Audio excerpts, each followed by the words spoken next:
Мынау жаңа Фархаттың жаңа әніне жаңа киім өз билеп жүріп айтатын болды. деп отырып айтатын қылыш болса тәке бір. Жаңа стиль ғой мынау. Құдай қаласа. Әдемі екен. Жақсы аяқ киім киіп алып. Не мәселе? Отырыңдар. деген сияқтан жібере береді. Шалбармен өлді. Қарақалпақ әндерді жіберу керек қой онан.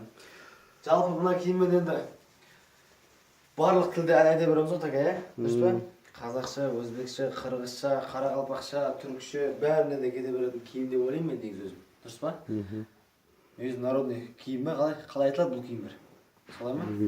Халықтық стильде. Халықтық стильде, дұрыс. Бұл жаңағы моңғол, Қытай, жаңағы қарақалпақ, түркмен, түрк елінде, Әзербайжан елдерінде көп қолданатын, жаңа қолмен жасалынатын, кейінгі уақытта машинкаларға көшіп кетті.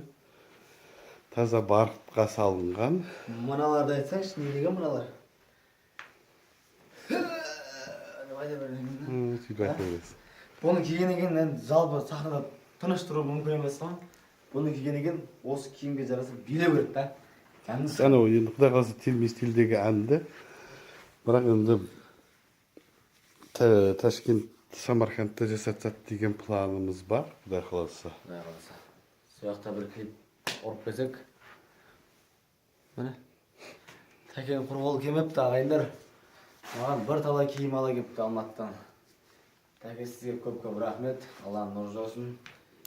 Мына сіз айтпақшы киіміміз тоза берсін, өміріміз оза берсін. Сіздің үмітіңізді ақтап жүре берейік. Рахмет сізге. Арт жағымен етші. Арт жағынан да вообще бөлек болып шыққан. Басымыз жерге тигенше сізге рахмет айтамын сізге.